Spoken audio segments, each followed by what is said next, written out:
El sueño que se convirtió en pesadilla. Hola gente, bienvenidos a Relatos Cotidianos. No van a creer la historia que les voy a contar hoy.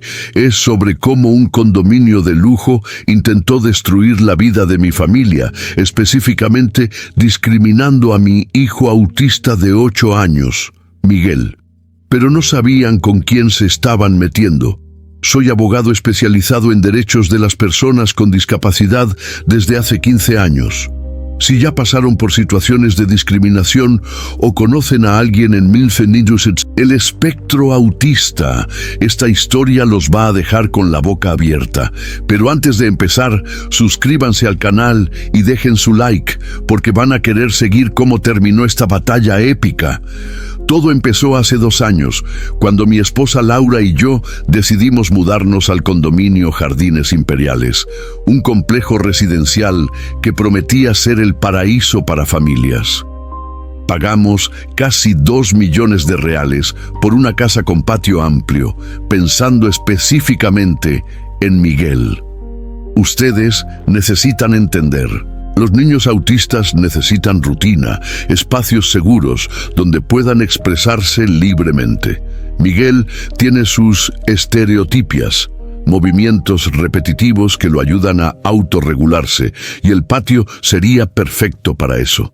Los primeros meses fueron maravillosos. Miguel adoraba correr en el césped, mover los brazos al sol de la mañana y hasta había creado una rutina de organizar piedritas en filas perfectamente simétricas cerca de la cerca. Era hermoso ver a mi hijo finalmente relajado, sin los estímulos excesivos de los apartamentos donde vivíamos antes. Laura y yo pensábamos que habíamos encontrado nuestro hogar para siempre. La primera señal de problemas. Pero ya saben cómo es, ¿no? En lugares donde la gente tiene mucho dinero, creen que tienen el derecho de controlar la vida de otros. La primera queja vino de la vecina del lado, doña Margaret, una señora de unos 60 años que parecía tener demasiado tiempo libre. Tocó nuestro timbre una mañana de sábado, con una expresión agria en la cara. «Mira, no quiero ser molesta», empezó. Y ya saben que cuando alguien dice eso es porque va a ser muy molesta. «Pero el ruido que hace tu hijo en el patio me está molestando. Grita muy fuerte y anda golpeando cosas. ¿No sería mejor que jugara dentro de casa?» Le expliqué educadamente que Miguel tiene autismo y que los sonidos que estaba escuchando eran parte de sus necesidades sensoriales. Expliqué que no estaba gritando de rabia o berrinche. Eran vocalizaciones que lo ayudaban a procesar el mundo alrededor. Le mostré hasta algunos artículos científicos sobre el tema. Margaret fingió entender, pero vi en su mirada que eso era apenas el comienzo.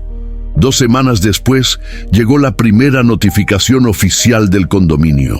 El administrador, señor Roberto Castillo, había enviado una carta formal alegando que estábamos perturbando la tranquilidad de los demás residentes y que actividades excesivamente ruidosas en periodo diurno deberían ser moderadas o transferidas a ambientes internos. El lenguaje era propositalmente vago, pero el mensaje era claro. Querían que Miguel dejara de ser niño en su propio patio. La escalada de la persecución. Aquí es donde la cosa empezó a ponerse seria, gente. Decidí ir personalmente a conversar con el administrador. Roberto Castillo era de esos hombres que creen que un traje caro y corbata importada dan autoridad moral. Me recibió en la oficina de la administración con esa sonrisita falsa de quien cree que está haciendo un favor. «Doctor Carlos», me dijo, usando mi título profesional como si fuera una concesión, «entiendo su situación, pero tenemos que pensar en el bienestar de todos los residentes. Tal vez ustedes puedan buscar actividades más silenciosas para su hijo».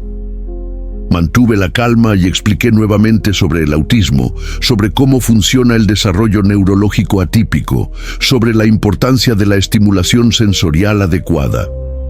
Roberto fingía prestar atención, haciendo esos ajá, ajá de quien no le Importa nada. Cuando terminé, suspiró dramáticamente. Mira, tengo toda la simpatía del mundo por su situación familiar, pero mi obligación es con todos los condóminos. Recibimos 3 quejas más esta semana. El reglamento es claro sobre perturbación de la tranquilidad. Ahí empecé a sospechar que había algo más detrás de esto. Pedí ver las otras quejas. Roberto dudó. Dijo que eran confidenciales, pero, por buena voluntad, me mostró los papeles. Increíble, todas las 3 quejas tenían la misma letra. Era obvio que una sola persona había falsificado múltiples quejas para fortalecer el caso contra mi familia. La trampa jurídica. Ahora presten atención a esta parte, porque aquí es donde mi experiencia profesional entró en acción. Como abogado especializado en derechos de las personas con discapacidad, sabía exactamente lo que estaba pasando. Discriminación institucional disfrazada de cumplimiento de reglamento. Es una táctica muy común. Las personas no tienen el coraje de decir, directamente, no nos gustan los niños diferentes. Entonces crean pretextos burocráticos. Volví a casa y empecé a documentar todo. Grabé las vocalizaciones de Miguel durante una semana entera, en diferentes horarios. ¿Saben lo que descubrí? El nivel de decibeles nunca pasaba de 65 dB, menos que una conversación normal entre adultos. Para comparación, el sonido de una licuadora llega a 90 dB. Miguel estaba literalmente más silencioso que la mayoría de las actividades domésticas normales. Pero la persecución continuó. Llegó una segunda notificación, esta vez más amenazante. Decía que, en caso de que las perturbaciones persistan, el condominio tomaría las medidas correspondientes previstas en el reglamento interno. Cuando fui a leer ese famoso reglamento, que seamos honestos, ¿quién lee esas cosas al comprar una casa? Descubrí una cláusula que me dejó furioso. El artículo 47b decía que actividades que causen malestar sistemático a los vecinos podrán resultar en multa y en casos extremos, en la rescisión del derecho de uso de las áreas comunes. Gente, estaban amenazando con impedir que mi hijo usara el propio patio de la casa que yo compré. La reunión del apocalipsis. El administrador convocó una asamblea extraordinaria para discutir cuestiones de convivencia armoniosa. Sabía que era una trampa, pero decidí ir preparado. Laura se quedó en casa con Miguel. No queríamos exponer a nuestro hijo a ese circo. La reunión fue en el salón de fiestas del condominio, un martes por la noche. Cuando llegué, vi que habían puesto el asunto de Miguel como primer punto del orden del día. Discusión sobre actividades perturbadoras en área residencial. La manipulación era obvia. Querían resolver la cuestión mientras todos estuvieran frescos y dispuestos al confronto. Roberto Castillo abrió la sesión con un discurso pomposo sobre armonía condominial y respeto mutuo. Después le dio la palabra a Margaret, que se levantó como si fuera la portavoz de la justicia universal. Señores, empezó con esa voz dramática de quien ensayó el discurso en el espejo. Todos nosotros compramos nuestras casas aquí en busca de paz y tranquilidad. Es inaceptable que un niño grite y haga ruido desde las 7 de la mañana hasta las 6 de la tarde, todos los días de la semana. Mentira descarada. Miguel jugaba máximo 2 horas por día en el patio, siempre respetando el horario de descanso de los vecinos. Pero Margaret continuó. Y miren que tengo la mayor comprensión por los niños especiales, pero hay límites. No es justo que todos nosotros tengamos que sufrir porque una familia no puede controlar a su hijo.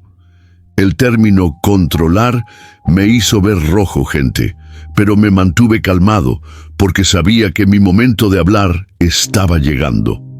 La vuelta épica. Otros residentes empezaron a manifestarse. Un señor dijo que niños problemáticos deberían estar en escuelas especializadas.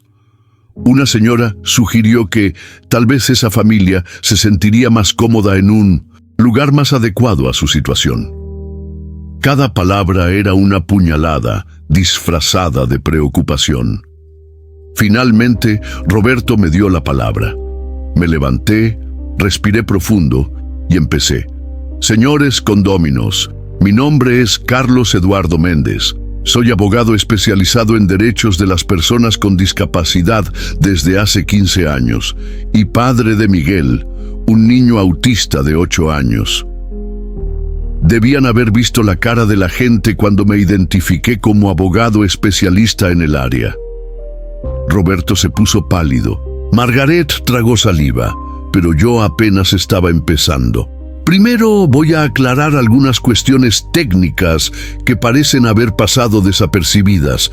El trastorno del espectro autista no es una enfermedad que necesita ser controlada. Es una condición neurológica que forma parte de la diversidad humana. Las vocalizaciones y estereotipias que ustedes llaman ruido son necesidades sensoriales legítimas. Saqué mi celular y mostré las mediciones de decibeles que había hecho. Durante una semana, medí científicamente el nivel sonoro de las actividades de mi hijo. En ningún momento superó los 65 decibeles, menos que una conversación normal entre adultos. Para comparación, la propia legislación municipal considera ruido perturbador solo por encima de 85 decibeles en área residencial. El golpe maestro jurídico. Pero ahí vino el golpe maestro, gente. Yo había hecho mi tarea completa. Segundo, ustedes necesitan saber que sus intentos de restringir las actividades de mi hijo configuran discriminación por motivo de discapacidad, crimen tipificado en el artículo 88 de la Ley 13.146/2015, el Estatuto de la Persona con Discapacidad. La pena es de 2 a 5 años de reclusión, más multa. El silencio en el salón era ensordecedor. Roberto trató de interrumpir, pero continué. Además, la Convención Internacional sobre los Derechos de las Personas con Discapacidad, incorporada al ordenamiento jurídico brasileño con estatus de enmienda constitucional, garantiza el derecho a la inclusión y a la participación plena en la vida comunitaria. Cualquier intento de restringir el uso de los espacios por una persona con discapacidad constituye violación de derechos humanos fundamentales. Saqué una carpeta de mi bolso y la puse sobre la mesa. Aquí tengo copia de las grabaciones de las vocalizaciones de Miguel, informes médicos comprobando su condición, mediciones técnicas de los niveles sonoros, además de la documentación de todas las comunicaciones discriminatorias que recibí del condominio. Todo debidamente autenticado y listo para ser protocolado en el Ministerio Público Federal. La derrota de los discriminadores. Margaret trató de defenderse. Pero yo nunca dije nada contra niños especiales. Solo quería un poco de tranquilidad. Señora Margaret, respondí calmadamente, usted falsificó 3 quejas con su propia letra, alegando perturbación inexistente. Esto se llama litigación de mala fe, también prevista en ley, y su sugerencia de que mi hijo debería quedarse en casa configura segregación, práctica prohibida por tratados internacionales, de los cuales Brasil es signatario. Roberto trató de retomar el control. Doctor Carlos, creo que estamos complicando innecesariamente la situación. Señor Castillo, interrumpí, la situación ya está complicada desde el momento en que ustedes decidieron discriminar a un niño con discapacidad. Pero puedo simplificar. O este condominio se adecúa inmediatamente a la legislación brasileña de inclusión, o enfrentará un proceso judicial que costará mucho más que cualquier supuesto malestar causado por los juegos de mi hijo. La victoria absoluta. Saqué otro documento de la carpeta. Para facilitar la adecuación de ustedes, traje un borrador de término de compromiso. Es simple. El condominio se compromete a respetar los derechos de Miguel, a no intimidar más a nuestra familia y a promover una charla educativa sobre autismo para todos los residentes. A cambio, no protocolo la denuncia que ya está lista aquí. ¿Creen que dudaron? Roberto prácticamente me arrancó la pluma de la mano para firmar. Margaret se quedó callada como una tumba por el resto de la reunión. Los otros residentes, que habían sido tan valientes para discriminar, de repente se quedaron mudos, pero la mejor parte aún estaba por venir. Una residente que había estado callada toda la reunión se levantó. Doctor Carlos, quería disculparme. Tengo un nieto autista y sé lo difícil que es encontrar lugares donde se sientan acogidos. Su familia siempre será bienvenida aquí. Otras dos familias se manifestaron en la misma línea. Descubrimos que había más niños atípicos en el condominio, pero los padres tenían miedo de exponerse. Nuestra lucha había abierto espacio para que otras familias respiraran aliviadas. El final feliz y las lecciones aprendidas. 2 años después, gente, Miguel continúa jugando feliz en nuestro patio. Más que eso, el condominio ahora tiene un grupo de apoyo para familias de niños atípicos, coordinado por la misma residente que se disculpó en la reunión. Margaret, bueno, se mudó 6 meses después. Dijo que el ambiente había cambiado demasiado para su gusto. Roberto Castillo fue reemplazado por un administrador mucho más humano, que inclusive tiene una hija con TDAH. La charla sobre autismo que propuse se convirtió en un evento anual, siempre con casa llena y mucho intercambio de experiencias positivas. Pero ¿saben de qué más me enorgullezco? Miguel hizo amigos. Hay 3 niños de su edad que ahora juegan juntos en el patio. Él les enseñó a los compañeros a organizar piedritas en patrones geométricos y ellos le enseñaron a jugar fútbol de una forma adaptada a sus necesidades sensoriales. Miren, gente, esta historia no es solo sobre leyes y derechos, aunque estos sean fundamentales. Es sobre dignidad humana, sobre el derecho de todos los niños a ser niños, sobre construir una sociedad donde la diferencia sea celebrada, no silenciada. Si tienes un hijo atípico, sepas que ustedes tienen derechos garantizados por ley. Si eres vecino de un niño con discapacidad, trata de entender antes de juzgar. Y si presencias discriminación, no seas omiso. Una palabra de apoyo puede cambiar completamente la vida de una familia. Ahora quiero saber de ustedes. ¿Ya vivieron situaciones de discriminación? ¿Cómo reaccionaron? Cuenten sus historias en los comentarios. Vamos a crear una red de apoyo aquí en el canal. Y no se olviden, si esta historia los tocó de alguna forma, dejen el like y suscríbanse al canal. Tenemos muchas otras batallas épicas para compartir. Miguel hoy tiene 10 años, continúa siendo la luz de nuestra vida y frecuenta una escuela inclusiva, maravillosa. Todavía organiza piedritas en el patio, todavía hace sus vocalizaciones alegres y ahora tiene amigos que entienden que ser diferente es ser especial. Esta es la sociedad que queremos construir para nuestros hijos. Y fue esa batalla en el condominio la que nos mostró que vale la pena luchar por ella. Un abrazo a todos ustedes y hasta la próxima historia aquí en Relatos Cotidianos.